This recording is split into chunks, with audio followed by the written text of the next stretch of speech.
What's up, YouTube? This is Too Raw for TV. All right. So, I want to put out a little bit of election information for you, and saw this on CNN. Now, let me preface this by saying that um, the polling that this individual used for this information is not etched in stone. It could be flawed. Um, So just want to put that out there. But taking at face value, this would reinforce some things that I've been saying as far as how this race is by no means over. This is not some coronation of Queen Kamala. It's not. This is essentially a toss up election where I think that this race being fluid and ongoing will be decided probably with the events that occur the last 1 to 2 weeks of this election cycle.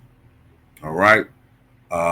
Don't be fooled by a lot of these channels that, uh, when I say channels, I'm talking about these content creators who are probably being compensated by the Democratic Party or Democratic supporting uh, groups to push this narrative that, oh, Kamala's going to win the landslide.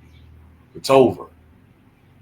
Just come join the Kamala train. So this is the thing. I've said before, you probably heard me say this, that one of the groups that Kamala is struggling with is white working class households and union households. You may have heard me say this within the last month. Well, looky who talks about this, none other than CNN. Check this out. Points that just jump off the screen should set off sirens. All right, this is union households, this is Democratic margin in presidential election. It ain't what it used to be. You know, you go back to 1992, Bill Clinton won that union vote by 30 points. Hillary Clinton only won it by 12 points back in 2016. That was the lowest mark for a Democrat since 1984, Mondale versus Reagan. But look at where Kamala Harris is today. She's only leading by 9 points. That would be the worst Democratic performance in a generation, 10 points off the mark of Joe Biden, who of course won 4 years ago, was sort of that union guy, Union Joe, right? Won it by 19 points. She's 10 points off his mark, and the worst in a generation if this, in fact, holds, Sarah. It is interesting to note that the difference between this, and Biden still won. Still won. But those numbers are significantly down. All right, talk to me about manual labor, those folks who went to trade schools. Yeah, those folks who use their hands. I think a lot of people oftentimes conflate the union vote with those who use their hands. Mike Rowe, of course, has been arguing more people should go to trade schools, more people should get a vocational degree.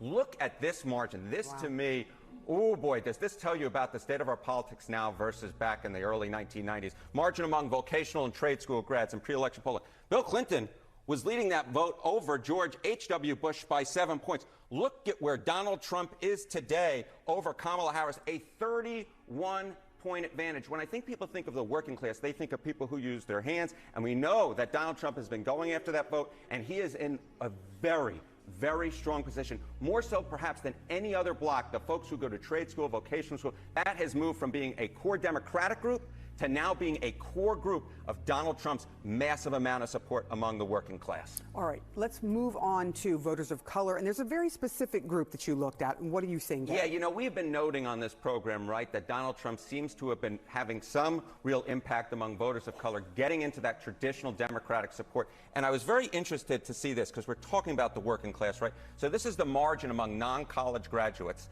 all right, the voters of color. You go back 4 years ago, look at that. Joe Biden won that group by 45 points. Look at where Kamala Harris's support is today. She's still leading amongst that group, but that lead is down 17 points to just 28 points. And I will note that the margin among voters of color who actually graduate college has only been changed by 5 points. 5 points compared to 4 years ago. The reason Donald Trump is doing so well amongst voters of color is because he has really gone in and grabbed a lot of voters that he didn't previously have among those who didn't graduate college. And this is part of a larger trend that we're seeing throughout our politics era, in which Republicans, specifically Donald Trump is doing very, very well among working class voters, whether they were in unions, whether they went to trade school, or whether they're voters of color. The fact is Donald Trump seems to have gone into a hotbed of traditional Democratic support and made a lot of movement in ways I don't think a lot of people would have thought when he went down that escalator just back in 2015. All right, Harry Engine bringing us the numbers as they look right now. Really appreciate it. Thank you, sir.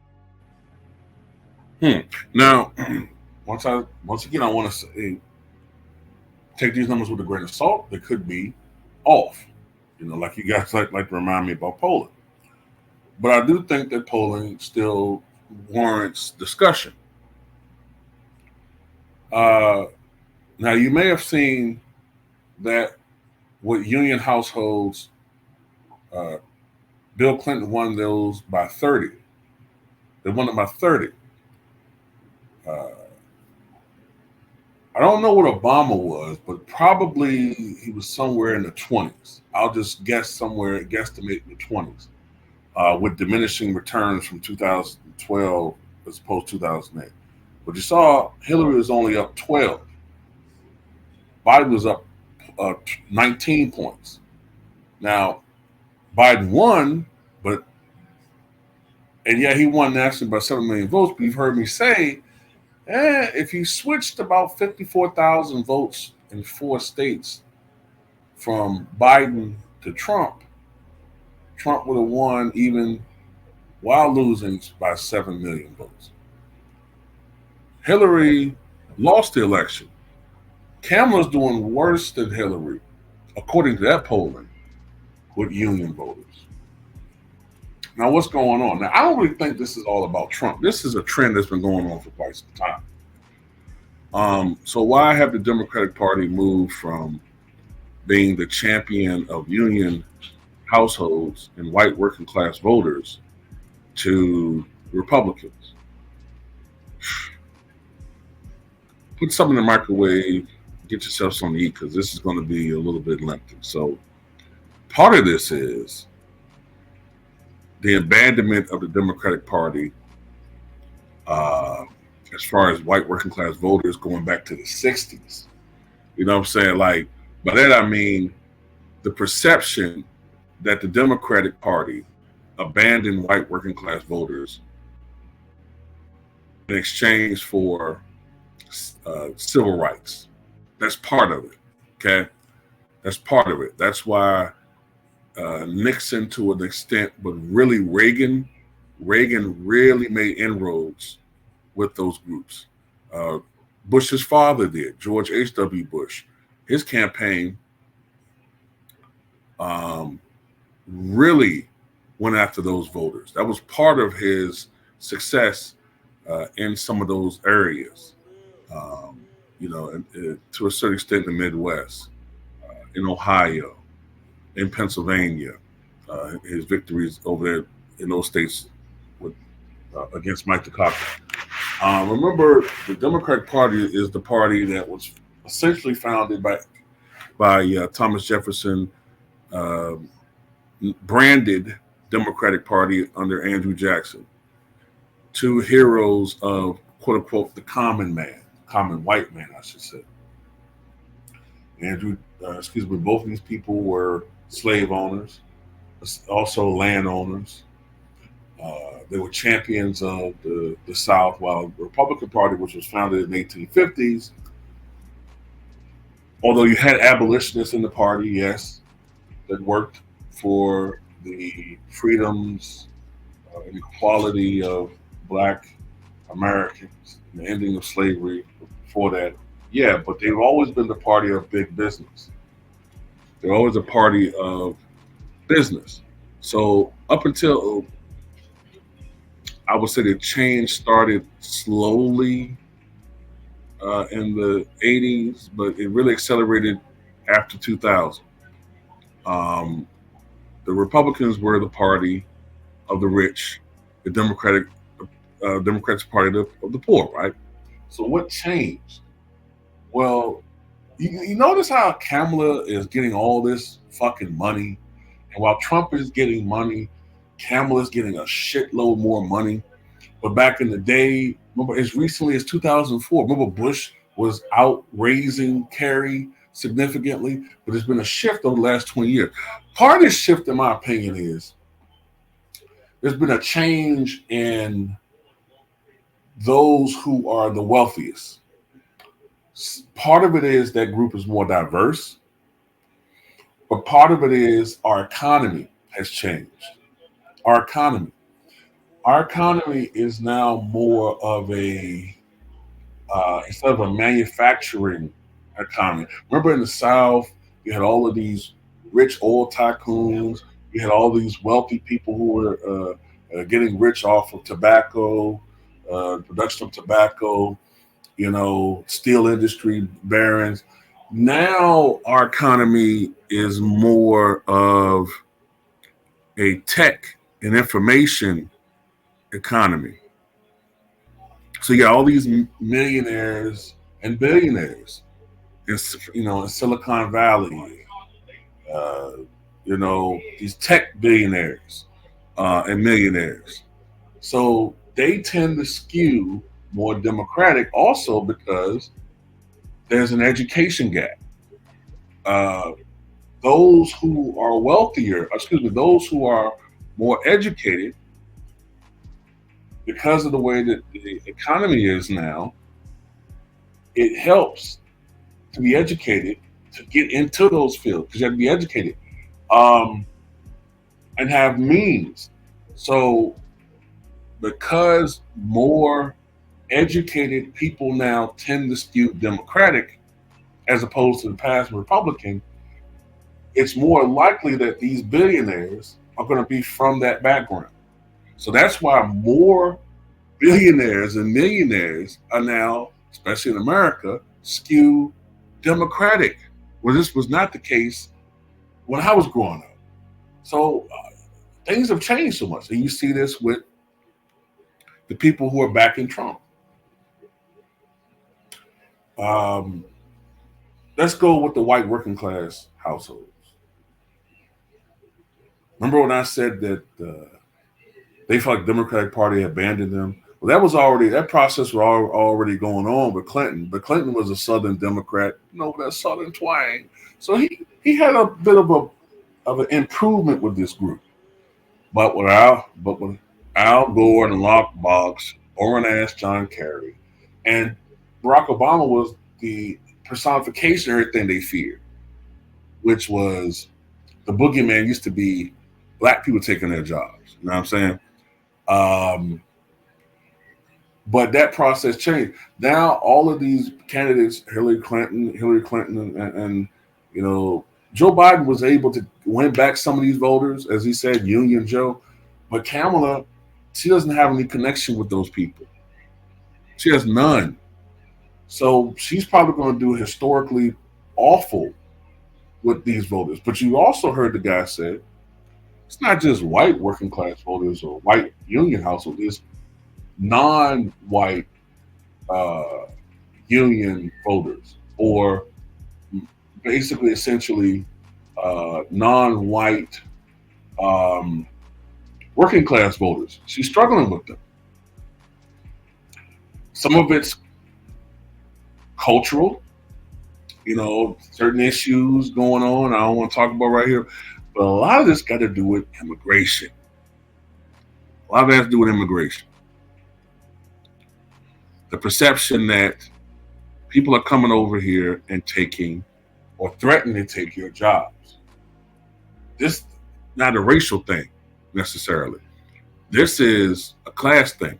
Even in these sanctuary cities, all right? People who work janitorial jobs, anything in the labor market, where they feel like these people who are coming over, because these are non-skilled jobs, they can take their jobs. And these people are fearful of that. And don't get me wrong, the Republican Party don't really give a shit about these people, in my opinion. They're not going to really do anything about it, but they're going to manipulate the fact that the Democrats are running away from this. They don't want to acknowledge it. So, look, the fact that these voters, their families have traditionally been Democratic, they feel abandoned.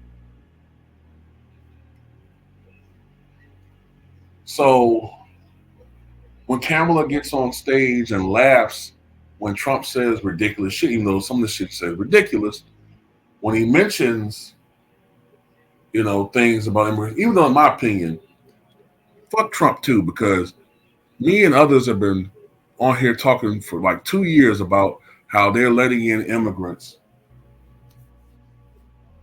in these sanctuary cities and they're attacking black people and raping black women and these gangs are coming in. When I'm talking about that, nobody want to hear about that shit.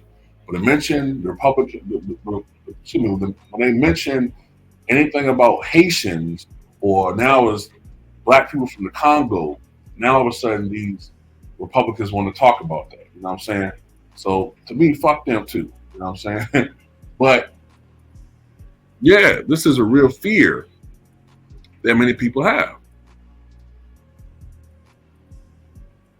So is this real? Possibly. Me personally, I think it is real. Now you could say, well, will this be offset by gains with black voters or Hispanic voters or non-white voters? But not really, because look, Hillary and Biden did worse than Obama did with black voters, marginally so, but worse. And they did worse with Hispanic voters. They even did worse with Asian voters. Kamala, if you look at the numbers, she's going to do worse. It's almost a certainty. She's going to do worse with Hispanic voters than Hillary and Biden did. All right? She's going to win them, but she's going to do worse. She's going to do probably worse with Asian voters. Not much, but worse. The factor is, the key factor demographic for her will be how well does she do with retaining the Biden level of support with black voters. And the numbers seem to suggest that she's not going to meet that mark. She's going to have to get, at least in my opinion, something around the mid 80 percentile with black support in order for her to win the White House. If she polls anything less than 80%, I think she loses. But we'll see. We'll see. But I wanted to put this out there. This is interesting. And this is coming from CNN, so we can't say this was Fox News. This is CNN. Anyway, tell me what you guys think.